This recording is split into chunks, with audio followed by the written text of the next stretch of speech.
ঢাকার আকাশ আজ অস্থায়ীভাবে আংশিক মেঘলা থাকতে পারে বলে জানিয়েছে আবহাওয়া অধিদপ্তর।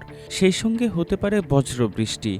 শুক্রবার সকাল ৭টা থেকে পরবর্তী ৬ ঘন্টার জন্য ঢাকা ও এর পার্শ্ববর্তী এলাকার জন্য দেওয়া পূর্বাভাসে এমন তথ্য জানানো হয়।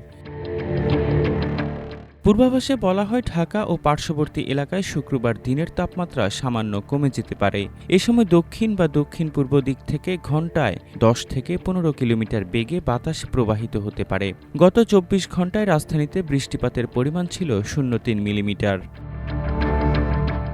শুক্রবার সকাল ৬টায় রাজধানীর তাপমাত্রা ছিল ২৬.৫ ডিগ্রি সেলসিয়াস। এ সময় বাতাসের আর্দ্রতা ছিল ৯৪%। গতকাল সর্বনিম্ন তাপমাত্রা ছিল ২৬.৩ ডিগ্রি সেলসিয়াস। গতকালের সর্বোচ্চ তাপমাত্রা ছিল ৩৫ ডিগ্রি সেলসিয়াস।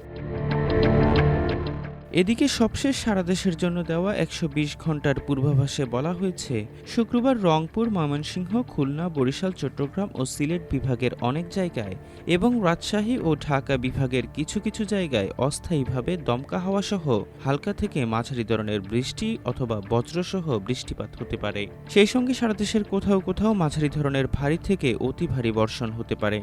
সারা দেশে দিন ও রাতের তাপমাত্রা ১ থেকে ২ ডিগ্রি সেলসিয়াস কমতে পারে।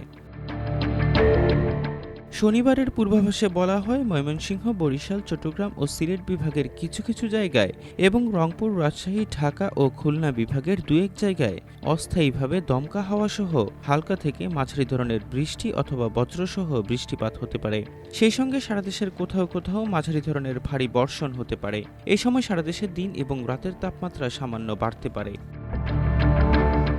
শুক্রবার ভোর ৫টা থেকে দুপুর ১টা পর্যন্ত দেশের অভ্যন্তরীণ নদীবন্দর সমূহের জন্য কোনো সতর্কবার্তা নেই বলে জানিয়েছে আবহাওয়া অধিদপ্তর। আবহাওয়াবিদ ড. মোহাম্মদ ওমর ফারুক স্বাক্ষরিত এক বিজ্ঞপ্তিতে এমনটা জানানো হয়।